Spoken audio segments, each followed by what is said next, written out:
सबसे पहले आप सभी को मेरा प्यार भरा नमस्कार। मेरा नाम है मनीष पांडे और मेरी यात्रा में आप सभी का बहुत बहुत स्वागत है गोवर्धन पर्वत से।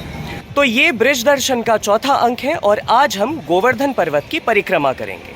तो आइए आप भी मेरे साथ गोवर्धन पर्वत की परिक्रमा कीजिए और जानिए कौन कौन से वो मुख्य दर्शनीय स्थल हैं जहां आपको जाना चाहिए जब आप गोवर्धन पर्वत की परिक्रमा के लिए आएंगे। मथुरा से गोवर्धन पर्वत आने के लिए आपको मथुरा बस स्टेशन से एसी या नॉन एसी बसें बहुत आराम से मिल जाएंगी, जो कि लगभग 1 घंटे के सफ़र के बाद आपको गोवर्धन बस स्टेशन पर उतारेंगी, जहां से लगभग 500 मीटर की पैदल दूरी पर है प्रसिद्ध दान घाटी का मंदिर, जहां से गोवर्धन पर्वत की परिक्रमा शुरू होती है। इस समय मैं मौजूद हूँ दान घाटी के मंदिर में, जहाँ पर भगवान कृष्ण ने गोपियों से माखन और दूध मलाई का दान मांगा था। जब कंस ने मथुरा के माखन पर कर लगा दिया था तो सारा माखन गोपियाँ महाराज के चरणों में ले जाकर समर्पित कर देती। तो इसी स्थान पर ग्वाल बालों के साथ भगवान कृष्ण ने माखन का दान मांगा था। तभी से ये जगह दान घाटी के नाम से मशहूर है और यहीं से गोवर्धन पर्वत की परिक्रमा शुरू होती है। दान घाटी के इस मंदिर में गोवर्धन महाराज को दूध चढ़ाने का विशेष महत्व है।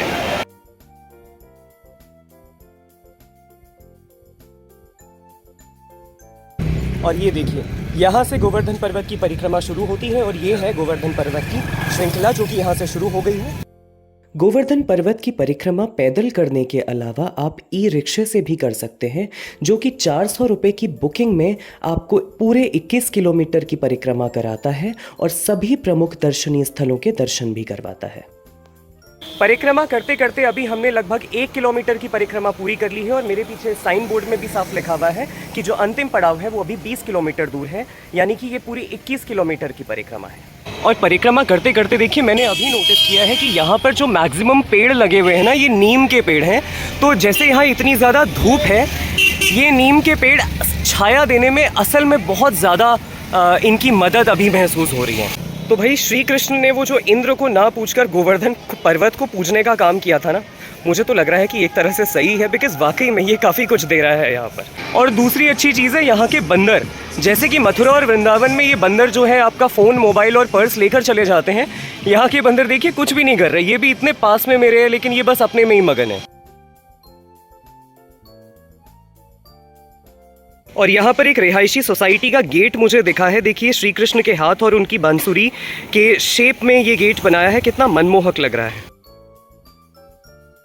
हमारा अगला दर्शनीय स्थल है गोविंद कुंड, जिसका निर्माण एक गाय के दूध से हुआ है। मेरे पीछे आप जिस गोविंद कुंड के दर्शन कर पा रहे हैं, ये गोविंद कुंड सुरभि नामक एक गाय के दूध से बना था, जिसे भगवान इंद्र ने भगवान कृष्ण को भेंट किया था। आपने भगवान कृष्ण द्वारा गोवर्धन पर्वत को छोटी सी उंगली में उठाकर इंद्र का घमंड तोड़ने की कहानी तो सुनी ही होगी।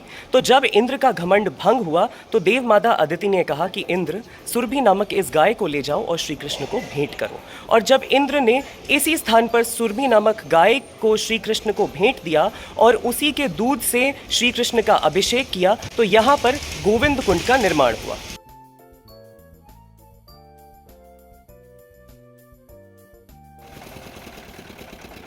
तो गोविंद कुंड के पास मैंने अपना पहला हॉल्ट ले लिया है और यहाँ पर हमारी 5 किलोमीटर की यात्रा पूरी होती है। और अभी यहाँ से हमें 16 किलोमीटर की यात्रा और करनी है और इसके बाद हमारा जो अगला गंतव्य है पोंचरी का लोटा, वो यहाँ से ठीक 1 किलोमीटर के डिस्टेंस पे।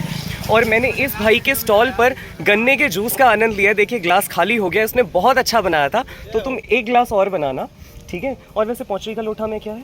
पोंचरी लोटा में कि एक पोंचरी लोटा मतलब एक वो है, जो एक आदमी थे जो किशन जी को भरोसे पर अभी वो बैठे हुए हैं। किशन जी उनसे कह रहे थे मैं दोबारा लौट कर आऊँगा, पर किशन जी भी लौट कर आए नहीं है वहाँ पर। जब से मैं इंतजार में भी बैठे हुए हैं पर वहाँ पर।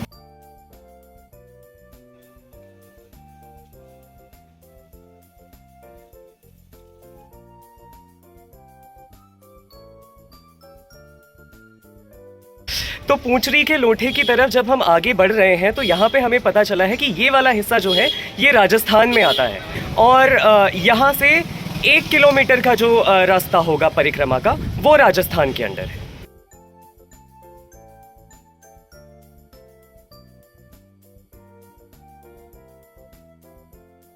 इस स्थान पर श्री कृष्ण के सखा मधुमंगल विराजमान हैं। जब भगवान श्री कृष्ण यहाँ से द्वारका पधारे तो अपने सखा मधुमंगल को यहाँ पर विराजमान करके पधारे हैं और ये कहकर पधारे हैं कि जो कोई भक्त गोवर्धन पर्वत की परिक्रमा करेगा आप उसके साक्षी होंगे।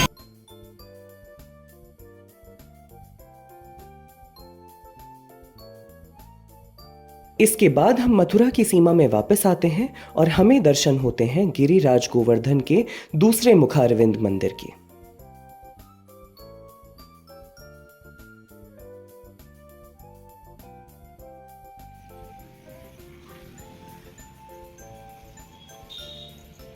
तो होते होते अभी हमारी आधी परिक्रमा पूर्ण होने को है और हम दान घाटी के पास दोबारा पहुंचने वाले हैं। और अब जाकर मुझे यहाँ का मैप समझ आया है। एक तरफ जो कि राजस्थान की तरफ है, ये थोड़ा सा लंबा रास्ता है, इसीलिए इसे बड़ी परिक्रमा कहते हैं, जो कि लगभग 12 किलोमीटर की है। और इसके दूसरी तरफ जो राधा कुंड की तरफ है, वो वाली परिक्रमा छोटी परिक्रमा होती है, जो कि 9 किलोमीटर की है।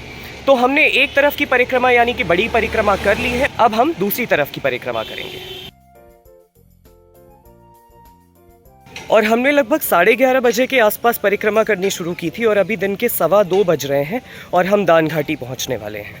और अब समझ में आया कि ये जो गोवर्धन पर्वत है ना, ये नॉर्थ टू साउथ एक्सटेंड होता है लॉन्गिट्यूडनली, और दान घाटी जो है वो पास थ्रू है पहाड़ी के बीच में से, जहाँ से गोपियाँ माखन लेकर मथुरा जाती होंगी और उसी रास्ते पे भगवान कृष्ण और उनके ग्वाल बाल उनका माखन दान में मांगते होंगे। इस तरफ है दान घाटी का वो प्रसिद्ध मंदिर जहाँ से हमने परिक्रमा शुरू की थी। हम इधर से अभी परिक्रमा ख़त्म करके लौटे हैं और अब इस मार्ग पर शुरू होगी हमारी छोटी परिक्रमा।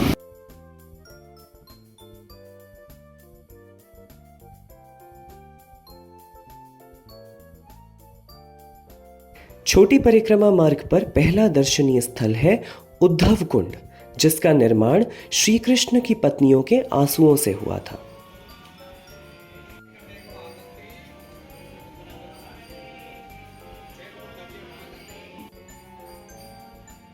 इस स्थान पर उद्धव ने भगवान श्री कृष्ण की सभी रानियों को श्रीमद् भागवत सुनाया था और उन्हीं के आंसुओं से ये कुंड बना था। इसके बाद हमें रास्ते में चैतन्य महाप्रभु के इस भव्य मंदिर के दर्शन होते हैं और फिर हम आगे बढ़ते हैं अपने अगले गंतव्य राधा कुंड की तरफ।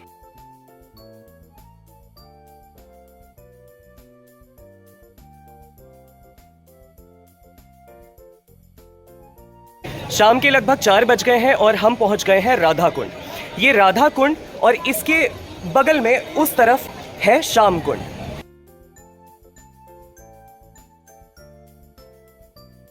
जब भगवान श्री कृष्ण ने अपने मामा कंस का वध किया तो राधा रानी ने उनके साथ खेलने से इनकार कर दिया और ये कहा कि पहले किसी पवित्र जल में स्नान करके आओ, अपने मामा के वध के पापों को धोकर आओ और उसके बाद मेरे साथ आकर खेलना।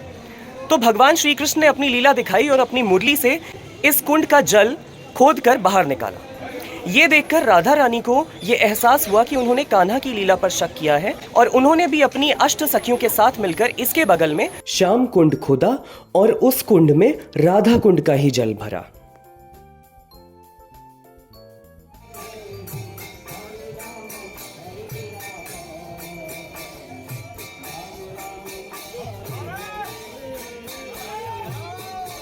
पास में ही ललिता कुंड भी है, जहां पर राधा की सखी ललिता रोज सुबह नहाने आया करती थी। ये देखिए, मैं ना थोड़ा सा लकी फील कर रहा हूँ क्योंकि यहाँ पर ये फूट मसाजर मुझे मिल गया है राधा कुंड के ठीक बाहर और इनके रेट्स भी काफ़ी वाजिब हैं, 10 रुपये पर मिनट।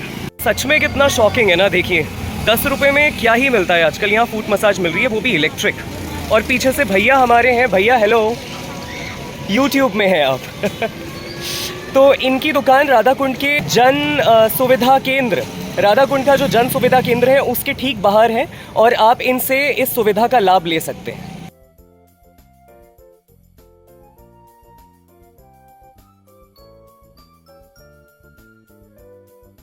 तो भाई फूट मसाज करके ना सच में बहुत रिलैक्स फील हो रहा है।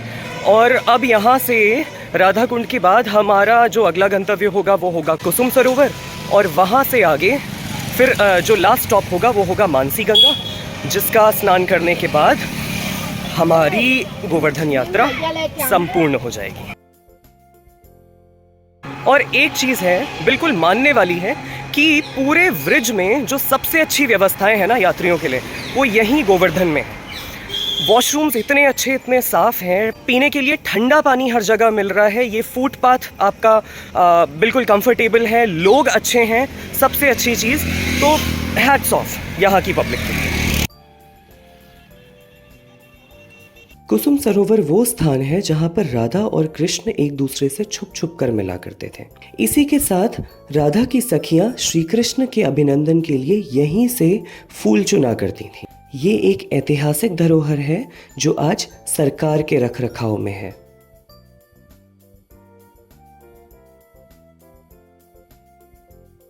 चलिए अब आपको नेचुरल गोवर्धन पर्वत के दर्शन कराते हैं।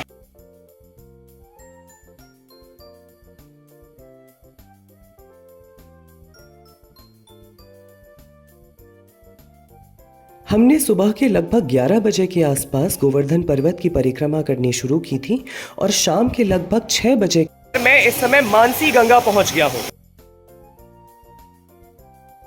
मानसी गंगा को भगवान श्री कृष्ण ने अपनी मुरली से खोदकर यहाँ पर प्रकट किया था और इसी में डुबकी लगाकर उसके बाद भगवान श्री कृष्ण ने गोवर्धन महाराज की पूजा की थी।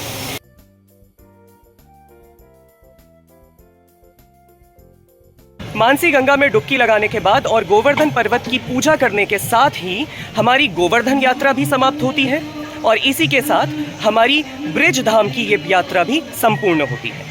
आई होप आपको ये यात्रा में मज़ा आया होगा, यात्रा को देखकर आपको यूजफुल इन्फॉर्मेशन मिली होगी। आई होप आपको वीडियो पसंद आई होगी। वीडियो पसंद आई हो, ये सीरीज़ पसंद आई हो तो चैनल को लाइक कीजिए, सब्सक्राइब कीजिए और अपने दोस्तों के साथ शेयर कीजिए। मैं मनीष पांडे मिलता हूँ आपको जल्द ही एक नई यात्रा के साथ। तब तक के लिए जय भारतवर्ष, जय देवभूमि उत्तराखंड, जय व्रिज धाम, जय श्री कृष्णा, राधे राधे।